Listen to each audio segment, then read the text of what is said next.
India as a brand global world में किस level पर है? जब कोई स्किल्ड इंडियन देश से बाहर बिजनेस या नौकरी करता है तो उसमें भारत ब्रांड की इमेज कितनी हेल्पफुल होती है। वहीं विदेशी कंपनियां जब भारत में कारोबार के लिए आती हैं तो उन्हें ईज ऑफ डूइंग बिजनेस में हम कहाँ नजर आते हैं? बीते सालों में देश के प्रधानमंत्री नरेंद्र मोदी भारत के लिए एक बड़ा ब्रांड बन चुके हैं। वो जहां जाते हैं सोशल मीडिया पर पोस्ट या फोटो शेयर करते हैं या अपने मन की बात कहते हैं। वे भारत एक ब्रांड को और बेहतर बनाने का काम कर रहे हैं। भारत इस ब्रांड को देश के अंदर और बाहर बेहतर करने के लिए और क्या काम करने की जरूरत है, इस पर बात करने के लिए आज हमारे साथ है ब्रांड गुरु हरीश बिजुर जी। सर, मनी कंट्रोल हिंदी के दर्शकों से बात करने के लिए आपका बहुत बहुत शुक्रिया। Sir, My pleasure. Thank you. Yeah. जी सर, मेरा पहला सवाल आपसे ये होगा कि एज अ ब्रांड गुरु आप बजट से क्या उम्मीद करते हैं? देखिए, उम्मीद से पहले मैं ये कहना चाहता हूँ कि ग्लोबल इकोनॉमिक पर्सपेक्टिव्स रिपोर्ट जो वर्ल्ड बैंक ने अभी रिलीज किया 9 जनवरी 24 में, कहा है कि ग्लोबल ग्रोथ बहुत स्लगिश है। ग्लोबल ग्रोथ पूरे वर्ल्ड इकोनॉमी के लिए 2.4% ही रहेगा, हम्म। और इस हिसाब से डेवलपिंग इकोनॉमीज का ग्रोथ 3.9% रहेगा in GDP terms. And therefore अगर भारत ये कहता है कि हमारी इकोनॉमी 6.5% ग्रो करेगा, तो ये बहुत अच्छी बात है। तो हम्म। इतनी अच्छी माहौल में, जो मैं डोमेस्टिक इकोनॉमिक एनवायरनमेंट की बात कर रहा हूँ, ग्लोबल इकोनॉमिक एनवायरनमेंट की बात नहीं कर रहा हूँ, हम्म। माहौल तो बहुत अच्छा है भारत में। हम्म। अगर भारत 6.5% ग्रो कर रहा है और वर्ल्ड 2.4 और डेवलपिंग इकोनॉमीज हमारे जैसे 3.9, हम आगे हैं। इस हिसाब से मेरा मेरा इच्छा क्या होगा? मेरा इच्छा ये होगा कि हमारी बजट में हम ये ना सोचें कि हमें क्या मिलेगा इन टर्म्स ऑफ सॉप्स। ये ना सोचें कि हमारे टैक्सेशन ब्रैकेट्स कम हो जाएंगे, लेकिन ये सोचें कि बजट अभी डेवलपमेंटल कैसा बनेगा, बजट कैसा आउटलेस ले करेगा जो इंफ्रास्ट्रक्चर को बढ़ाएगा, बजट कैसे प्रोसेसेस लेके आएंगे जहां पर कहेंगे कि कंप्लायंस बहुत अच्छी तरह से करवाई जाएगी, बजट कैसे कहेगा कि ज्यादा लोग आएंगे हमारे एंटायर टैक्स ब्रैकेट, क्योंकि आजकल हमारे टैक्स ब्रैकेट में आप रिटर्न्स देखें एनुअल ईयर 23-24 की, तो उसमें देखेंगे कि 818 लैक्स लोगों ने इनकम टैक्स रिटर्न फाइल किए हैं। ये 818 लैक्स हमारे पूरे देश भर का पॉपुलेशन 1.428 बिलियन है। बहुत छोटा लगता है मेरे को। अगर 850 मिलियन एडल्ट्स हैं, 818 लाख जो लोग इनकम टैक्स रिटर्न फाइल कर रहे हैं, ये छोटा लगता है। तो इन सब चीजों में फोकस हो, तो मुझे ये लगे अच्छा लगेगा कि बजट बहुत फॉरवर्ड थिंकिंग है। हम्म। सर, अगर हम भारत एक ब्रांड की बात करें, पहले हम भारत एक ब्रांड की बात करेंगे तो इस ब्रांड को वर्ल्ड लेवल पे बेटर करने के लिए इंडिया को क्या करना होगा? देखिए, एक ब्रांड का डेफिनेशन अलग अलग होता है, लेकिन मेरा डेफिनेशन, मेरा पर्सनल डेफिनेशन और मेरा बुक का टाइटल ही अंग्रेजी में है, जहां पर मैं ये कहता हूं कि the brand is a thought that lives in a person's mind. Hmm. So अगर यदि आप भारत की बात करें तो ये कहना चाहता हूं कि भारत एक सोच है, और वो सोच अनेक दिमागों में है। ये सोच हमारे भारतीयों के दिमाग में है, भारतीय लोग जो भारत में रहते हैं उनके दिमाग में है, भारतीय लोग जो हमारे इंडियन डायस्पोरा में रहते हैं उनके दिमाग में है, और विदेशियों के दिमाग में भी है। तो अगर ये सोचे कि भारत एक सोच है, तो ब्रांड एक सोच है, और भारत एक ब्रांड है, और भारत एक सोच है अनेक दिमागों में। इस सोच को हमें डीपन करना है और वाइडन करना है। इस हिसाब से हमने क्या करना है? हमने ये करना है कि हमारी देश की इमेज, हमारी देश की इम्पोर्टेंस, महत्वता बहुत ऊंची स्तर से डायमंड और प्लैटिनम स्टैंडर्ड्स पे ले जाएं। और इस हिसाब से कोई भी भारत की बात सोचे, ये कहे कि भारत में लोग खुश हैं, तो मैं आजकल तो हम राम मंदिर की बात करते हैं, तो मैं ये कह रहा हूं कि राम मंदिर बन गया है, अभी राम राज्य बनना है देश में, और हमें आगे बढ़ के इस राम राज्य को स्थापित करना है। सो ये लगता है मेरे को कि मोदी जी की पूरी इच्छा यही है, और शायद अच्छी चीज हो आगे बढ़ के और 5 साल के बाद। जी सर, अगर हम बात करें मोदी जी की, क्योंकि मोदी जी एक बड़ा ब्रांड बन चुके हैं भारत के लिए भी, चाहे वो इंडिया की बात हो या इंडिया से बाहर की बात हो, देश की बात हो, तो इस पर आप क्या कहना चाहेंगे? और इससे भारत एक ब्रांड को कितना फायदा हुआ है मोदी ब्रांड से? देखिए, जब कभी हम ब्रांड की बात करते हैं, हर एक ब्रांड के अनेक अनेक टूल किट में अनेक अनेक आइटम्स होती हैं। हम्म। एक होता है ब्रांड का नाम। Okay, the brand is a name हम कहते हैं। सो भारत का नाम बहुत अच्छा है, भारत अच्छा है, इंडिया अच्छा है, दोनों नाम अच्छे हैं। और इस नाम के अलावा अनेक चीज होते हैं, और एक होता है एक ब्रांड एम्बेसडर। और हमारे लिए, मैं ये समझता हूँ कि भारत के लिए, भारत आज खुश है कि प्राइम मिनिस्टर नरेंद्र मोदी जी हमारे अल्टीमेट ब्रांड एम्बेसडर हैं। जी। अगर आप देखें 2014 के से बढ़ के आप देखें, तो भारत की एंटायर इमेज एकदम मोदी जी की इमेज से जुट के चलाया गया है। जी। और ऐसे देखें कि मोदी जी हमारे सबसे इम्पोर्टेंट ब्रांड एम्बेसडर हैं, और ये बहुत कंटेम्पररी ब्रांड एम्बेसडर हैं। और जब कभी भारत की बात होती है तो बहुत गर्व से बात होती है, और ये गर्व हमारे प्रधानमंत्री जी ने ऊंचा रखा है हमारे लिए। एंड ये तो बहुत अच्छी बात है। तो ऐसे सोचे कि भारत की इमेज की brand ambassador prime minister Modi ji हैं, एंड वो इमेज लीडरशिप बहुत अच्छी स्तर से देश में चल रहा है आजकल। सर, अगर हम बात करें ब्रांडिंग की, मैं बस इस सवाल, क्योंकि हमने इतनी सारी मोदी के बारे में बात की है, मैं बस इसमें एक सवाल जोड़ना चाहूंगी। मैं इसके राजनीति वाले पॉइंट पे नहीं जाऊंगी। जब मोदी जी ने लक्षद्वीप को प्रमोट किया तो सब लक्षद्वीप के बारे में बात करने लगे। मतलब उन्होंने एक तरह से भारत की उन डेस्टिनेशन को प्रमोट करने की कोशिश की और लोग सब जानने लगे, सब उसके बारे में बात करने लगे। मालदीव को भी इतनी परेशानी हुई, तो इस पर आप क्या कहना चाहेंगे कि मतलब एक तरह से मतलब कितना एक पॉजिटिव इफेक्ट भारत की इमेज पे आया है मोदी जी की वजह से? अभी देखिए, जो कुछ भी चीज मोदी जी करते हैं उस पे बहुत आंखें रहते हैं। और ये आंखें दो तरह के रहते हैं। एक अच्छा आंख होता है और एक बुरा आंख होता है। दोनों दोनों टाइप के आंख रहते हैं उनके ऊपर।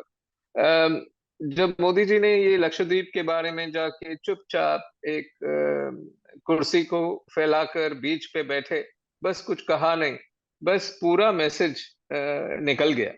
और मेरे मेरे हिसाब से मैं समझता हूँ कि लक्षद्वीप के लिए एयरलाइन की टिकट्स नहीं है, होटल की बुकिंग्स नहीं है, तो सारे भारतीय ने फोकस कर दिया कि ठीक है भाई, हम अपने भारतीय आमदनी लेके भारत में ही खर्चेंगे। जी। तो ये एक बहुत महत्व रखता है ये चीज, क्योंकि भारत में हमारे पास सब कुछ है, लेकिन जी। फिर भी हम सबसे ज्यादा। विदेश जाके खर्चते हैं। भारत में हमें हैंडबैग मिलता है, बहुत अच्छे हैंडबैग्स मिलते हैं, फिर भी हम जाके विदेश में वही हैंडबैग खरीद के वापस ले आते हैं। तो हमारे फॉरेन एक्सचेंज बाहर जाने की अच्छी काम करती है। कई ऐसे कमोडिटीज हैं जहां पर हमें ये करना पड़ता है, लाइक जी। पेट्रोलियम। पेट्रोलियम तो बाहर से आता है, सो हमारी एक्सपेंडिचर उस पे बहुत होता है। तो लेकिन ऐसे चीज जो हैंडबैग होते हैं, जो ट्रैवल होता है, जो टूरिज्म होता है, जो खाने खाने की चीज होती है, पीने की चीज होती है, ऐसी आइटम्स शायद हम अगर विदेश ना जाएं उनको ले आने के लिए, हम्म। तो शायद एक अच्छा अच्छा माहौल बनेगा भारत में। जी। और एक बार कहा गया था कि वोकल फॉर लोकल, ये मोदी हम्म। जी का दादा। स्लोगन था। एंड इस पे ये कहा था कि हम लोकल के बारे में बहुत लाउडली हम बोलेंगे, लेकिन वो बात अटक गया कहीं पर, आगे नहीं बढ़ा। तो उसको बढ़ाने के लिए अगर हम कुछ प्रयास करें तो मुझे तो बहुत खुशी होगी, क्योंकि ये देशीय ब्रांड्स, इंडियन ब्रांड्स बहुत अच्छी तरह से आगे बढ़ सकेंगे। सर मैं एक सवाल आपसे पूछना चाहूंगी। मोदी जी ने अभी एक भारत को, क्योंकि चुनावी साल है, एक नारा दिया है, भारत एक विकसित देश। तो पहले तो ये है कि भारत एक विकसित देश की जो ब्रांडिंग है, स्पेशली उसको लेके क्या करना पड़ेगा इन हाउस और एक तरह से बाहरी दुनिया के लिए। देखिए, एक बहुत इम्पोर्टेंट चीज है कि भारत एक विकसित देश है। लेकिन हमें देखभाल करना पड़ेगा कि पूरे भारत एक विकसित देश हो। ऐसा ना हो कि हम एक पिरामिड बनाते हैं, top of the pyramid, middle of the pyramid, bottom of the pyramid. ऐसा ना हो कि बॉटम ऑफ द पिरामिड में उतना अम, विकसित एक्टिविटी ना हो। तो इसलिए हमने ये पिरामिड को पूरा उल्टा कर देना चाहिए। हमने बहुत सालों से इस पिरामिड को ऐसा देखा है। जी। अभी हमने इसको ऐसा देखना है कि हम्म। ये कहें कि हमारी पूरी फोकस हो जो बॉटम ऑफ द पिरामिड में है। हम्म। क्योंकि देखिए, एम्प्लॉयमेंट, एम्प्लॉयबिलिटी, जी। स्किल डेवलपमेंट, जी। ये तीन चीज बहुत बहुत महत्व रखते हैं हमारे लिए। तो हम्म। मैं ये देखना चाहता हूं कि बजट में, ये बजट जो अभी प्रेजेंट किया जाएगा हमारे एफएम साहिबा से के हाथ से, एम्प्लॉयमेंट की क्या क्या एम्प्लॉयमेंट जनरेशन के लिए कितना पैसा जा रहा है, जी। एम्प्लॉयबिलिटी क्रिएशन के लिए कितना जा रहा है, स्किल डेवलपमेंट के लिए कितना जा रहा है। क्यों नहीं, ये सब मैंने कहा है, ये टॉप ऑफ द पिरामिड की बात नहीं है, ये तो बॉटम ऑफ द पिरामिड की बात, पूरी बॉटम ऑफ द पिरामिड। जी। मैं उधर देखना चाहता हूँ क्या आएगा। तभी ही भारत एक सच्चा राम राज्य बन जाएगा। जी। सर हम बात करते हैं ईज ऑफ डूइंग की। ईज ऑफ डूइंग में भारत की as a economy, as a सरकार की तरफ से भी हमेशा ये कोशिश रहती है कि हम अपनी ईज ऑफ डूइंग की जो रैंकिंग है उसको बेहतर करें। तो अब सरकार को और उसमें क्या सुधार करने की जरूरत है ईज ऑफ हाँ, डूइंग। आपने ये एक बहुत अच्छा आइटम छेड़ा है, जिसको हम कहते हैं ईज ऑफ डूइंग बिजनेस। कितना आसान है भारत में बिजनेस करने के लिए। इधर बहुत बहुत चेंजेस ले आने हैं। अगर आप हमारे टैक्स सिस्टम को देखें, एफएम निर्मला सीतारामन जी ने बहुत सारे एक्टिविटीज इंप्लीमेंट किए हैं उन्होंने। और ये देखेंगे कि अगर हमारी जो टैक्स प्रोसेसिंग टाइम जो हम देखते हैं, अगर आप देखें कि टैक्स प्रोसेसिंग टाइम 22-23 में कितने दिन लगते थे, 16 डेज था एवरेज। अगर आप 23-24 में देखें तो शायद ये अभी 10 दिन हो गया है। सो हम्म। 16 डेज टाइम अभी 10 दिन हो गया है। और एक एक टाइम तो था जहां पर 6 महीने लगते थे। जी। तो अगर आपकी रिटर्न्स फाइल हो गए हैं, आपकी प्रोसेसिंग हो गई है, ऑटोमेटेड प्रोसेसिंग हो गई है, आपको आपका रिफंड भी मिल गया है जी। 16 दिन में, ये बहुत अच्छी चीज। तो हम्म। ऐसे रिफॉर्म्स हमें लाने हैं। जी। ऐसे रिफॉर्म्स आएंगे जब हम पूरा सिस्टम ऑनलाइन बनाएंगे। हम्म। ऐसे सिस्टम्स आएंगे जब ये ऑनलाइन क्विकनेस ऑटोमेशन के हिसाब से आएगा। जी। सो गवर्नमेंट और गवर्नेंस ने अभी ऑटोमेशन पे फोकस करना है। जी। पीपल सेंट्रिक प्रोसेसिंग को निकाल के ऑटोमेटेड मशीन सेंट्रिक प्रोसेसेस को ले आने हैं हम। हमने टैक्स सिस्टम में देखा है कितना एफिशिएंसी इसने लाया है। हम्म। आर्टिफिशियल इंटेलिजेंस जो हम कहते हैं, उसकी इस्तेमाल भी आप देखें तो बहुत अच्छी तरह से किया जा सकता है इस स्पेस पे। क्योंकि आर्टिफिशियल इंटेलिजेंस हमें आज बता सकता है, पूरी टैक्स सिस्टम में आर्टिफिशियल इंटेलिजेंस बहुत बता रहा है। तो इसी को लेके हम बाकी सिस्टम्स में ले जाएं। जो हम गरीबों की फ्रंट एंड टच की बात करते हैं, कैसे हम पॉवर्टी एलिविएशन मेजर्स की एड्रेस करते हैं, को एड्रेस करते हैं, उस पे भी हम फोकस करें विद आर्टिफिशियल इंटेलिजेंस। हम्म। तो वो पुराना कहावत है, भारत में अभी भी कहते रहते हैं, भारत तो बहुत बड़ी देश है, भारत इतना बड़ा है कि समस्या गंभीर है, इतने गंभीर है कि हम सोच भी नहीं सकते कितने गंभीर है। तो इसकी बात हम ना करें। हम इतना ही सोचें कि भारत एक बहुत इंपॉर्टेंट देश है, और यहाँ पर हमें गंभीर समस्याओं को आर्टिफिशियल इंटेलिजेंस को ले आके उनको एड्रेस करें। तो ये सोचें तो सब कुछ मुमकिन है। ठीक। तो मैं एक आखिरी सवाल पूछना चाहूंगी एक आम आदमी के नजरिए से कि इंडिया एक ब्रांड और मोदी एक ब्रांड, मतलब एक आम आदमी के कहें कि कहाँ स्टैंड करता है एक आम आदमी के सामने, खासकर जबकि ये चुनावी साल है और मोदी सरकार भी पूरी कोशिश कर रही है कि आम आदमियों के लिए, खासकर महिलाओं के लिए, यूथ के लिए, किसानों के लिए कुछ ना कुछ वो अनाउंसमेंट कर रही है और काम भी काफी कर रही है। तो ऐसे में एक आम आदमी के नजरिए से देखा जाए तो मोदी एक ब्रांड और भारत एक ब्रांड कहाँ स्टैंड करता है, और इससे एक आम आदमी को क्या फायदा हुआ है और इसमें और क्या होना चाहिए? अच्छा देखिए, आम आदमी के हिसाब से आम आदमी को क्या चाहिए? आम आदमी को रोजी रोटी चाहिए। अगर मेरी रोजी रोटी इंटैक्ट है, मैं खुश हूं। दूसरी बात है, आम आदमी कहता है कि क्योंकि मेरी रोजी रोटी उतनी अच्छी नहीं है, हम्म। मेरे को ये सब्सिडी दे दें आप। तो हम्म। वो भी मांगता है। हम्म। ये दो चीज आ गए। तीसरी चीज क्या चाहिए आम आदमी को? रूल ऑफ लॉ चाहिए। जी। मैं बाहर जाता हूं, मैं एक डेमोक्रेसी में रहता हूं, जो और- कोई भी मेरे से ट्रीटमेंट हो वो हम्म। पूरी डेमोक्रेटिक हिसाब से हो। ये हम्म। रिच के लिए, जिनके पास पैसे है, अमीरों के लिए एक दूसरी ट्रीटमेंट और गरीबों के लिए दूसरी ट्रीटमेंट ना हो। जी। तो इसको लेवल करने में बहुत प्रयास लगता है।